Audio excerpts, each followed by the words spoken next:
Olá, seja bem-vindo a esse programa chamado Tempo de Reflexão, porque é um tempo que a gente reserva para pensar na Palavra de Deus um pouco, para orarmos um pouco e dar uma pausa no meio de semana.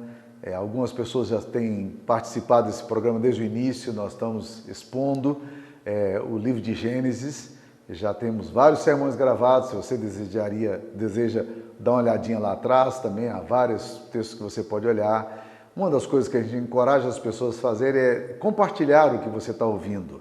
Isso é muito importante porque isso amplia a visão para as outras pessoas. Então, se você ouve a palavra e você tem uma relação com alguém, gostaria de compartilhar com alguém ou com várias pessoas ou no seu grupo aí, faça isso, isso pode abençoar muitas vidas. A gente tem orado para que Deus possa transformar esse tempo de reflexão num tempo que abençoa muitas vidas, tá? Nós temos um grupo bem grande de pessoas ouvindo, mas nós podemos ampliar isso aí. Então vamos participar aí. Eu queria começar convidando você para a gente ler um texto da Palavra de Deus que está relacionado ao tema que a gente vai tratar hoje. Eu queria começar aqui com a pessoa e obra de Cristo em Colossenses capítulo 1, versículo 13, que diz o seguinte: Ele nos libertou do império das trevas para o reino do Filho do seu amor, no qual temos a redenção, a remissão dos pecados. Ele é a imagem do Deus invisível, primogênito de toda a criação. Pois nele foram criadas todas as coisas, nos céus, sobre a terra, as visíveis e as invisíveis, sejam tronos, sejam soberanias, quer principados, quer potestades, tudo foi criado por meio dele e para ele. Ele é antes de todas as coisas, nele tudo subsiste. Ele é a cabeça do corpo, da igreja. Ele é o princípio, o primogênito de entre os mortos, para em todas as coisas ter a primazia. Porque aprouve a Deus que nele residisse toda a plenitude, e que, havendo feito a paz pelo sangue da sua cruz, por meio dele, reconciliasse consigo mesmo todas as coisas, quer sobre a terra, quer nos céus.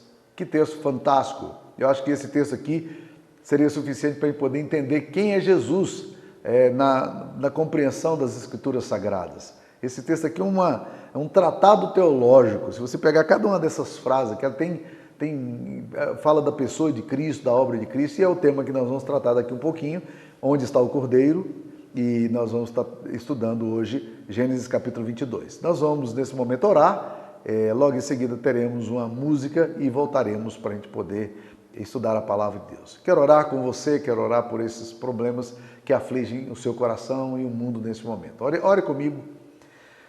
Senhor Deus, nós entendemos, ó Deus querido, que o Senhor tem um propósito em todo o tempo da história. O Senhor nunca perdeu o controle da história. A história nunca deixou de estar nas tuas mãos. Ela sempre esteve controlada e administrada pelo Senhor. Nesses tempos de incerteza, de confusão, de insegurança e de medo, nós queremos, ó Deus querido, entender o que o Senhor quer conosco como igreja e o que o Senhor quer, ó Deus querido, que nesse momento nós como igreja sejamos capazes de fazer, Pai. Dá-nos a compreensão, ajuda-nos a entender esse tempo e saber como agir nesse tempo com sabedoria. Ó Pai querido, seu Filho amado veio à terra, habitou entre nós. Ele, cheio de toda a plenitude de Deus, esteve conosco para nos ensinar a viver, a morrer, a aguardar, a esperar e mais do que isso, Ele morreu em nosso lugar. Hoje eu quero que o Senhor visite as pessoas que estão aflitas, as pessoas que ouvem a palavra hoje, Pai, que o Senhor possa trazer uma palavra ao coração de cada um, uma palavra bem específica que possa orientar. Em nome de Jesus te pedimos. Amém.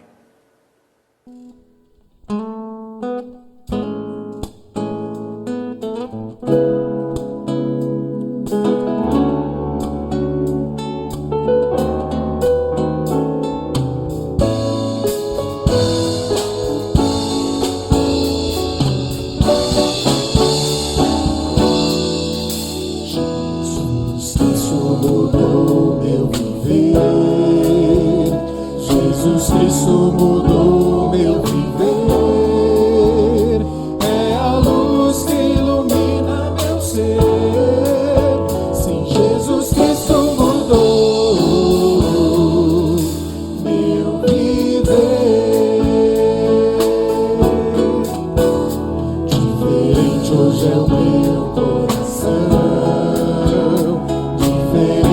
hoje é o meu coração. Cristo deu-me paz e perdão. Sim, diferente hoje é o meu coração.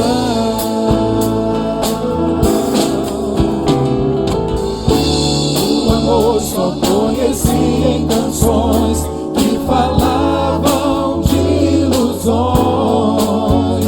Tudo agora é diferente, isso falo a toda gente, pois Cristo deu-me seu amor.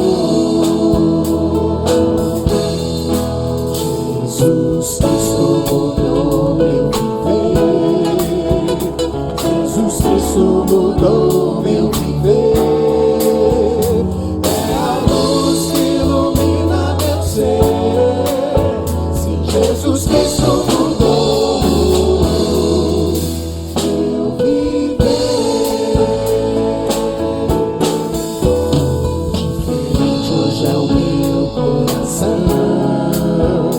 Diferente hoje é o meu coração.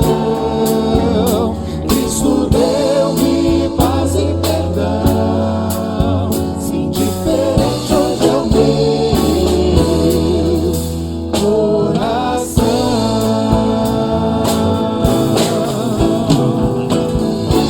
O amor só conheci em canções que falavam de ilusões. Tudo agora é diferente, isso fala a toda gente, pois Cristo deu-me seu amor. Jesus Cristo mudou meu viver. Jesus Cristo mudou meu viver. Jesus Cristo mudou. É a luz que ilumina meu ser. Sim, Jesus Cristo mudou. Jesus Cristo mudou. Jesus Cristo mudou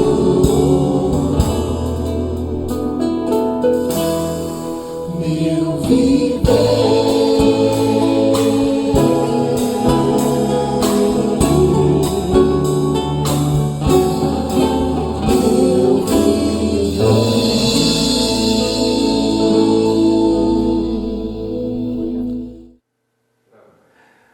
Hoje eu gostaria de pensar com você num dos textos mais lindos das Escrituras Sagradas, um texto memorável, que é o texto de Gênesis 22, quando Deus pede a Abraão para que ele lhe dê em oferenda o único filho dele, o filho Isaque, o filho primogênito. Não era o filho primogênito, mas era o filho da promessa.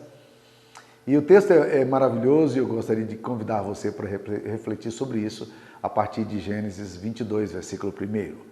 Depois dessas coisas, pôs Deus Abraão à prova e lhe disse: Abraão, este lhe respondeu: eis-me aqui. Acrescentou Deus: toma teu filho, teu único filho Isaque, a quem amas, e vai-te à terra de Moriá. Oferece-o ali em holocausto sobre um dos montes que eu te mostrarei.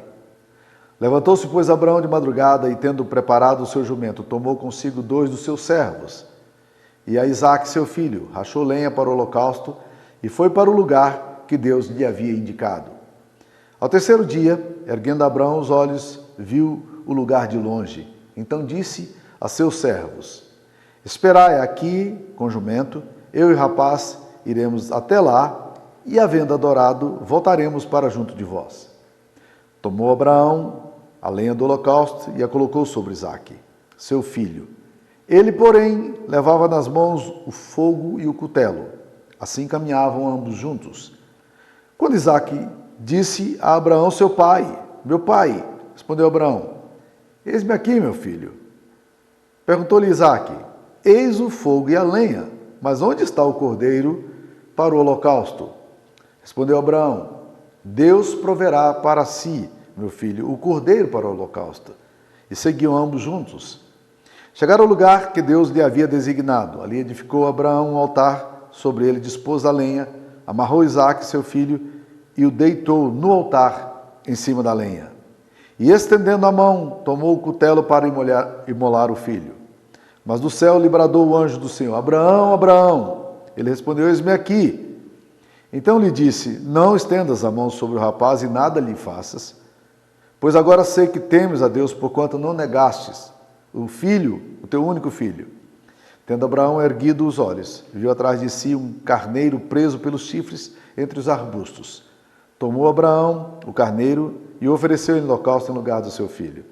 E pôs Abraão o nome àquele lugar: o Senhor proverá. Daí dizer-se até o dia de hoje: no monte do Senhor se proverá. Então do céu bradou pela segunda vez o anjo do Senhor a Abraão e disse: jurei por mim mesmo, diz o Senhor, porquanto fizeste isso e não me negaste o teu único filho, que deveras te abençoarei e certamente multiplicarei a tua descendência, como as estrelas dos céus e como a areia da praia do mar. A tua descendência possuirá a cidade dos seus inimigos. Nela serão benditas todas as nações da terra, porquanto obedeceste a minha voz. Então voltou Abraão aos seus servos, e juntos foram para Berseba, onde fixou residência.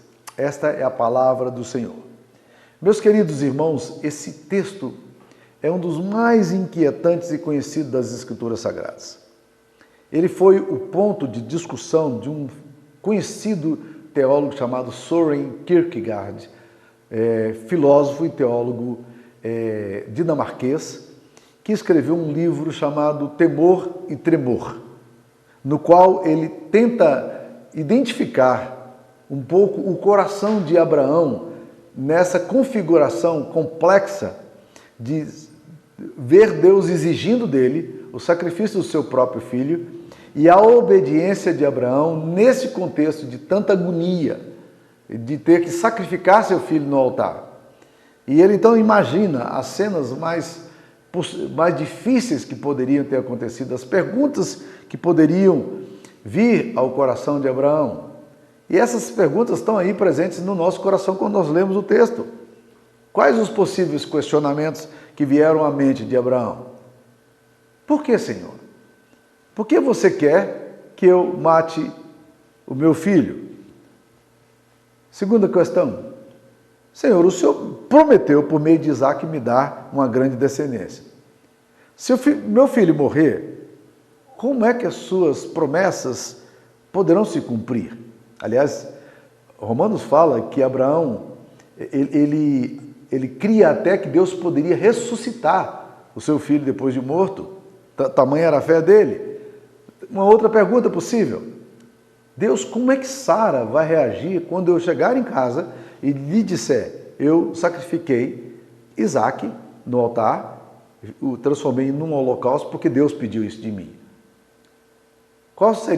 Qual mulher aceitaria uma explicação dessa do seu esposo, tendo um único filho, mesmo que tivesse outros? Então ainda pairam sobre as nossas mentes, de fato, os níveis de tensões, a noite mal dormida de Abraão, a voz do diabo lhe dizendo: você vai fazer isso aí mesmo? Você acha que esse pedido de Deus faz sentido? E a Bíblia diz que Abraão se dispõe para obedecer a Deus e o faz imediatamente, porque no outro dia, sendo ainda de madrugada, ele levantou-se com seus filhos e servos e dirigiu-se ao Monte Moriá, que não ficava muito perto. A Bíblia fala que no terceiro dia ele avistou o Monte Moriá. Então, no terceiro dia, ele vai ver aquele lugar que seria onde hoje é colocada a cidade de Jerusalém, onde hoje está o Domo Dourado, né, dos islamitas, e onde fica o Muro das Lamentações do povo de Israel. Aquele ali é o Monte Moriá. Isaque agora, o filho de Abraão, provavelmente um adolescente, um pré-adolescente, entre talvez 10, 12, 13 anos de idade, né? E o texto diz que eles vão caminhando juntos até que lá pelas tantas, Abraão devia estar muito calado, e o filho então percebe que alguma coisa não vai bem. Porque ele fala: pai, nós temos aqui o fogo e a lenha. Abraão tinha levado a lenha. Tem o fogo e a lenha. Mas cadê o animal? Cadê o cordeiro para sacrificar aqui? E Abraão então respondeu: o Senhor proverá para si o holocausto, meu filho. O Senhor vai prover, o Senhor proverá. E daí o nome, no monte do Senhor se proverá, que é o Monte Moriá, né? Então aqui, meus queridos irmãos, nós temos uma pergunta fundamental, uma pergunta essencial, né, que Isaac faz, que eu gostaria de considerar. Onde é que está o cordeiro? Quando eu li esse texto aqui, eu fiquei perguntando onde é que está o cordeiro de Deus para o holocausto.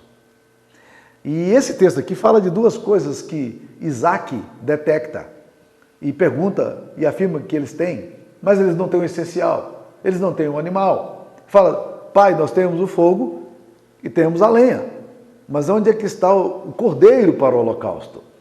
Pensando nisso, eu fiquei me perguntando como nós muitas vezes podemos fazer as coisas. Nós providenciamos tudo para Deus, mas nós providenciamos para Deus o fogo e a lenha, mas o cordeiro não está presente. Ele não está presente. O que eu acho que pode significar a questão aqui do fogo? Eu percebo que muitas pessoas, na sua espiritualidade, possuem muito fogo. No Brasil, as pessoas são muito ávidas por manifestações, por espetáculos circenses, eventualmente, de pastores renomados, que fazem shows e aí há muita emoção, as pessoas são tomadas por uma experiência muito arrebatadora de sinais, de manifestações, e há muito fogo, há desmaio, há emocionalismo envolvido. É possível que a gente tenha na nossa liturgia, nos nossos cultos, fogo demais, mas o cordeiro não esteja presente, porque o centro muitas vezes do nosso culto não é o cordeiro, e nós fazemos as coisas com muita histeria eventualmente, mas nós não fazemos as coisas com muito equilíbrio, tantas vezes acontece. Eu me lembro de uma pessoa que se afastou da comunidade da qual eu era pastor lá nos Estados Unidos. Ela me disse, pastor Samuel, eu me sinto muito amado nessa igreja, eu sou um pastor muito amoroso, a igreja é muito amorosa, mas pastor, eu tô querendo um fogo, pastor, eu preciso de fogo, né? E essa pessoa realmente foi atrás do fogo. E meus queridos irmãos, as coisas não foram muito boas para ela não, porque o pastor do fogo era um pastor de uma moral muito questionável, e logo em seguida ele se envolveu num escândalo terrível, e nós sabemos, e coisas terríveis aconteceram naquele ambiente ali. Então muitas vezes nós estamos atrás do fogo, nós queremos entusiasmo, nós queremos essa coisa vibrante, esse emocionalismo, e nós nos alimentamos disso. Isaac está perguntando, o fogo está aqui, mas o cordeiro está onde? Então nós podemos muitas vezes termos no altar do Senhor fogo estranho. Por quê? Porque a presença de Deus não está ali, mas tem fogo. Não foi isso que Nadab e Abiú fizeram? Eles ofereceram diante do Senhor fogo estranho no altar. Havia fogo, mas Deus disse, eu não estou aqui nesse negócio. Segunda coisa que esse texto aqui nos fala é que ele também falou, tem a lenha. Eu fiquei pensando se a lenha não é exatamente a estrutura que a gente cria para o altar. Para fazer um holocausto você tinha que fazer as bases, e a lenha era exatamente o que se fazia antigamente, para ali em cima sacrificar o animal e o sangue escorrer sobre a lenha. A lenha é a estrutura e que vai dar a base para que as coisas aconteçam. Mas a pergunta persiste, onde é que está o cordeiro para o holocausto? Nós temos o fogo e temos a lenha. Eu tenho percebido que muitas vezes as igrejas elas correm muito risco da institucionalização. Elas são igrejas muito organizadas, com muita estrutura. Eu às vezes fico me questionando como pastor muitas vezes, está tudo tão arrumadinho, tudo tão organizado, e óbvio nós precisamos de organização, né? A Bíblia diz que tem que fazer tudo com decência e ordem, mas meus queridos irmãos, eventualmente, essa questão da ordem demais, da organização demais, da institucionalização excessiva, da organização exagerada, pode impedir de que a gente experimente aquilo que é essencial. Eu lembro de uma experiência do Dr. Stanley Jones, que foi um pregador muito conhecido no meio metodista, grande avivalista. Ele escreveu um livro chamado O Cristo de Todos os Caminhos, um livro maravilhoso sobre o Pentecoste. E nesse livro ele narra que numa das viagens que ele fez para a Índia, ele chegando ali na região do Nepal, perto dos Himalaias, eles contrataram um motorista. E esse motorista não conhecia muito bem as estradas, que são consideradas algumas das estradas mais sinuosas do mundo. E ele estava visivelmente nervoso, e antes de sair, ele todo religioso, ajoelhou-se diante do motor do carro, de mãos postas, repetindo as suas orações, dirigindo a máquina. Mal haviam caminhado alguns quilômetros, o motor aqueceu-se de forma assustadora. Foram verificar o que estava acontecendo, não havia água no radiador. Bem, resolveram o problema, isso foi fácil de remediar, mas na subida do morro, o carro parou novamente. E agora foram olhar e descobriram que faltava gasolina no tanque, ou seja, ele não colocou nem água no radiador, nem gasolina no tanque, apesar de ter organizado tudo e até mesmo orado. Aí tiveram que aguardar até que alguém pudesse vir socorrê-los. Stanley Jones então comenta o seguinte: saímos com a sobra e logo paramos. E ele continua: quantas vezes cultuamos a maquinaria do nosso eclesiasticismo, dependendo dos restos de energias que legaram nossos pais, esquecidos da fonte de poder, e o resultado é que nós ficamos parados. Ah, meus queridos irmãos, a única força que pode tirar uma igreja do marasmo, da indiferença, da frieza, é o poder do Espírito Santo. Não adianta você ter uma organização, não adianta melhores planejamentos, não adianta estruturas melhores, porque estruturas não são o final da igreja. Toda igreja precisa de planejamento, mas isso não sustenta a vida de uma comunidade. Nós precisamos mais do que isso. A pergunta fica aqui: onde é que está o Cordeiro de Deus nesse negócio todo? Os discípulos de Cristo, logo depois da morte de Cristo, eles se esconderam dentro das casas com medo dos judeus. Está isso registrado em João capítulo 20, versículo 19. O que é muito interessante e estranho é que eles estavam com as portas das casas fechadas nesse texto, com medo dos judeus, mas eles já tinham tido a experiência da ressurreição, eles já tinham visto Jesus, ou seja, eles sabiam dos fatos, mas os fatos não eram capazes de levar essas pessoas a fazer as coisas. Então eu fico muitas vezes me perguntando: a gente tem todo o conhecimento, a gente tem uma teologia sólida, mas isso às vezes não é suficiente para a gente poder fincar o nosso coração e entender exatamente o que Deus está querendo fazer conosco e nem sairmos do nosso marasmo e indiferença que tantas vezes o nosso coração insensível fica. A presença do Filho de Deus é quem nos renova, é a ação do Espírito de Deus que faz isso por nós. E nós precisamos entender isso aí. O nosso Deus é um Deus que é fogo consumidor. Nosso Deus é um Deus que energiza a sua comunidade.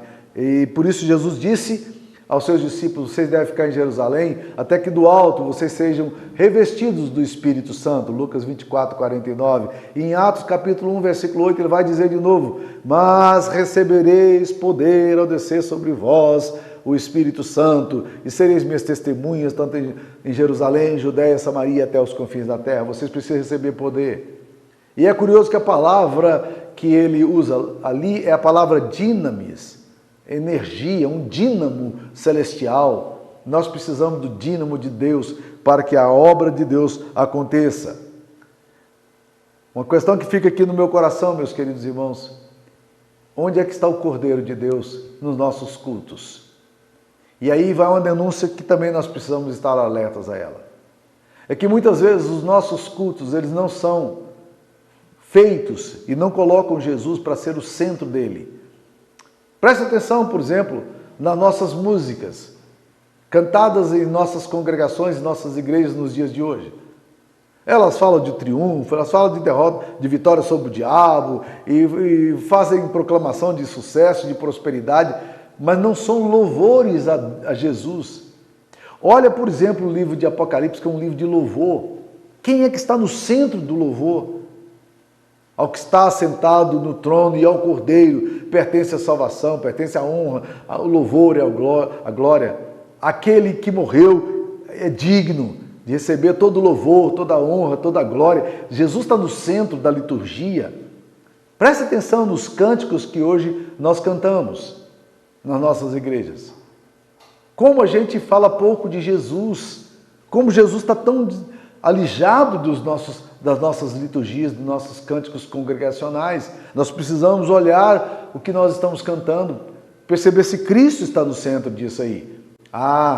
E um outro aspecto ainda mais sério, é que o Cordeiro de Deus muitas vezes está ausente também nas mensagens que pregamos. Onde é que está o Cordeiro de Deus? Você ouve a palavra pregada, às vezes um texto expositivo de algum livro de salmo que traz consolo, autoajuda, encorajamento, essas coisas todas que são importantes. Mas você não vê a palavra de Deus chegar a Cristo, que é o centro. Os nossos sermões precisam ser cristocêntricos. Cristo tem que estar no centro dos nossos sermões. Onde é que está o Cordeiro? E às vezes você ouve alguns pregadores, você pergunta assim, onde é que está Cristo nisso aqui? Há uns dias atrás, há um tempo atrás, já faz bastante tempo, alguém me perguntou o que eu achava de um determinado pregador midiático. Eu disse, eu acho ele um homem muito articulado, acho ele um homem muito inteligente. O meu problema é que ele não prega Jesus, ele não prega a cruz. Ele não prega arrependimento. Raramente você o vê falando disso. Ele é muito bom para fazer análise, ele é muito bom para tratar questões de éticas, ele tem algumas abordagens políticas contestadas, mas ele não fala, na verdade, ele não fala de Cristo. Onde é que está Cristo aqui nessa questão de liturgia? Eu lembro de algum tempo atrás de um casamento que foi feito aqui em Anápolis, e que o pregador que estava fazendo o casamento, ele de uma linha mais liberal, ele virou e disse, gente, hoje nós não queremos orar em nome de Jesus, nós estamos aqui no casamento, vamos orar em nome do amor. Como assim? Orar em nome do amor?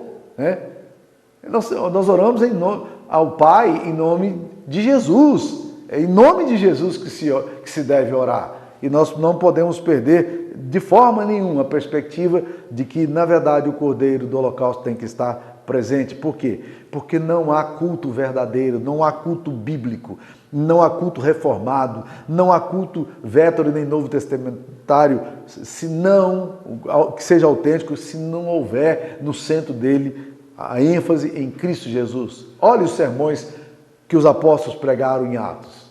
O centro da mensagem deles era Cristo. A essência da mensagem deles era Jesus.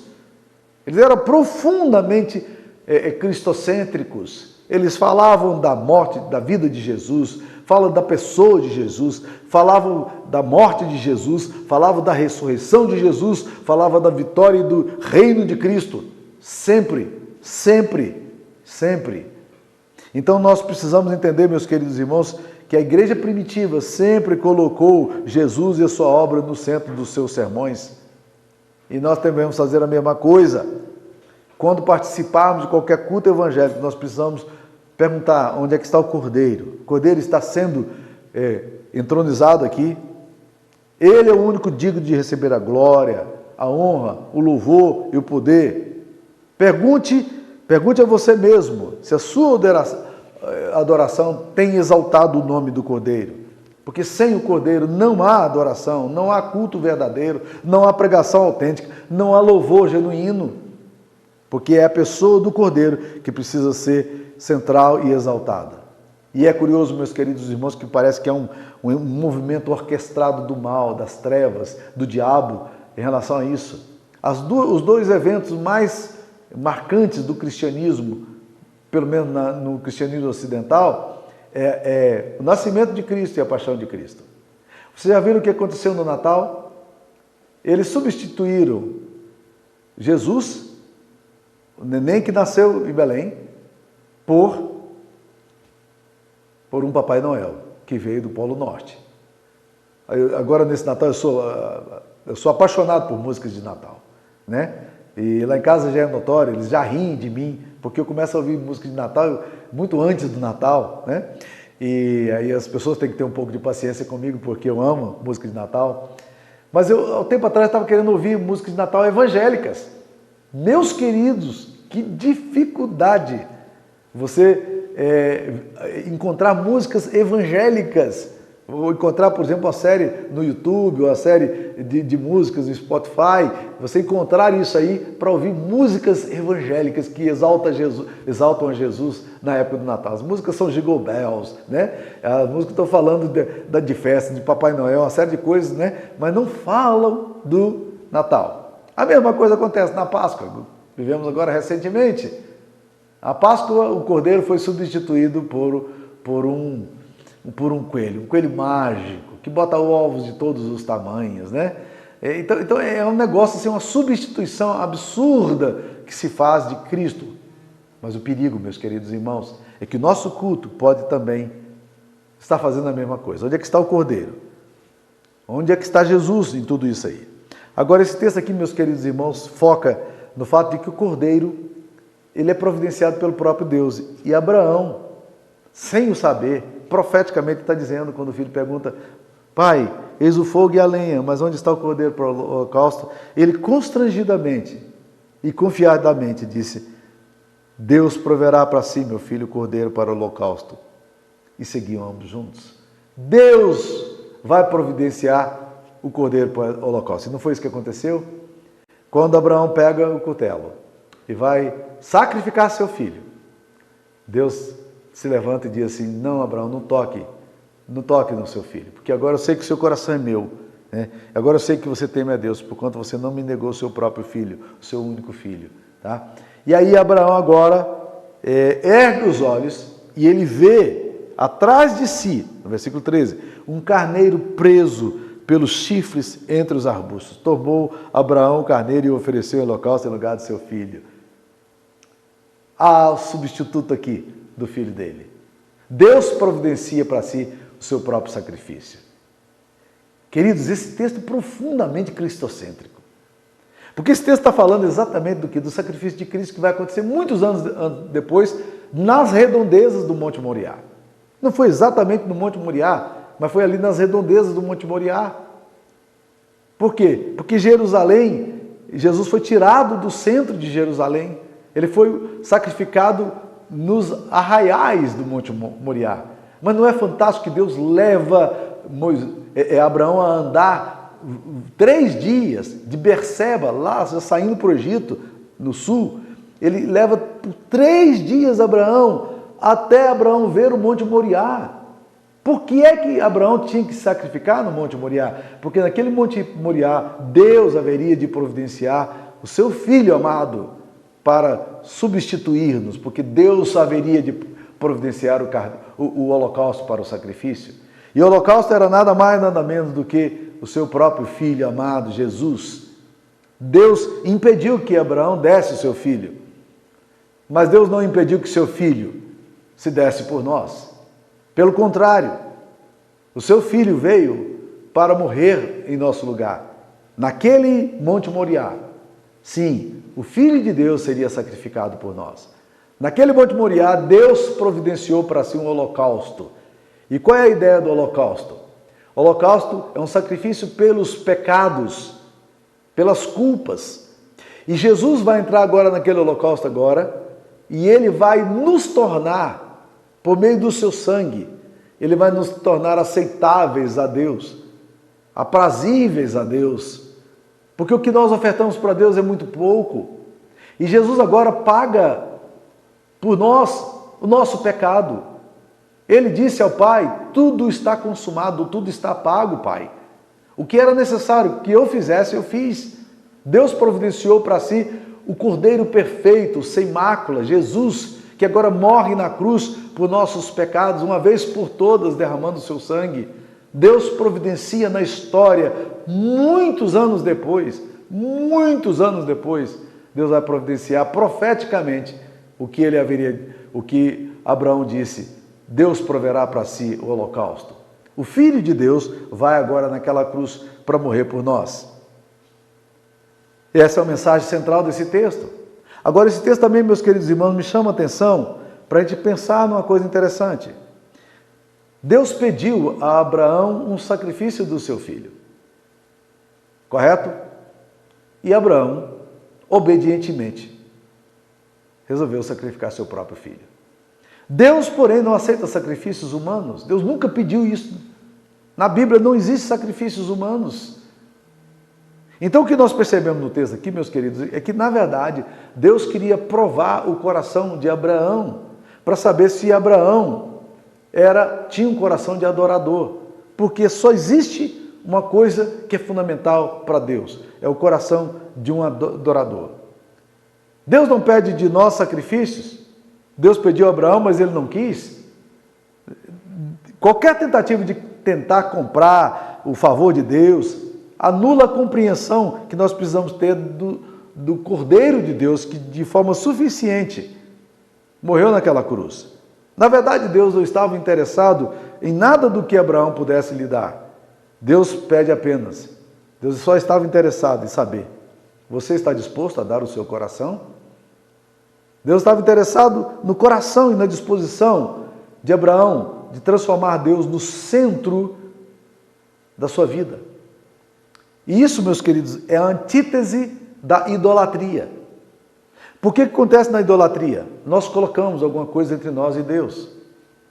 Se Abraão recusasse entregar seu filho, significava que Abraão, na verdade, estava dizendo: Deus, eu amo o Senhor, mas entre o Senhor e meu filho, eu prefiro meu filho. Então, na verdade, quando Deus pede alguma coisa, toma o teu filho que amas, Deus está dizendo a Abraão: Abraão, eu quero saber qual é o centro do seu amor. Onde é que está o seu coração? O que Deus deseja saber, qual é o objeto do amor de Abraão. Deus quer que o amor de Abraão pelo seu filho não seja maior do que o amor que ele tem por Deus. Por isso ele pede que Abraão o coloque no centro do culto. O filho de Abraão, por mais amado que fosse, não poderia ser o centro de sua devoção e da sua obediência. Seria natural pensar que, sendo Isaque o filho da sua velhice, o filho da promessa, Abraão estivesse idolatrando-o, tornando-o a coisa mais importante da sua vida. E Deus queria saber quem era essencial para o coração de Abraão: seu filho ou ele mesmo? Muitas vezes, a dádiva que Deus quer de nós, na verdade, é um desejo de Deus de saber o que está ocupando o nosso coração. Às vezes, o sucesso financeiro, o sucesso profissional, o lucro financeiro, uma pessoa especial que Deus nos deu, um marido, uma esposa, um filho. O texto nos mostra que Deus não estava interessado em nenhuma oferenda que Abraão pudesse lhe dar. Ele não queria Isaque sacrificado, mas ele queria saber: onde é que está o teu coração, Abraão? E isso, meus queridos irmãos, me chama muita atenção, porque nós somos capazes de trazer ofertas para Deus até sacrificialmente, cultuarmos a Deus, virmos à igreja, batizarmos nossos filhos, mas muitas vezes nós temos dificuldade de dar aquilo que é o centro da nossa vida, aquilo que nós achamos que não dá para viver sem. Então, se quisermos identificar um ídolo no nosso coração, temos sempre que perguntar: o que eu amo, o que eu desejo, o que eu quero, o que eu temo, mais do que a Deus? E talvez o maior medo de Abraão era que seu filho morresse. E Deus então radicaliza. Deus diz: Abraão, me dá o seu filho. Eu quero o seu filho como sacrifício.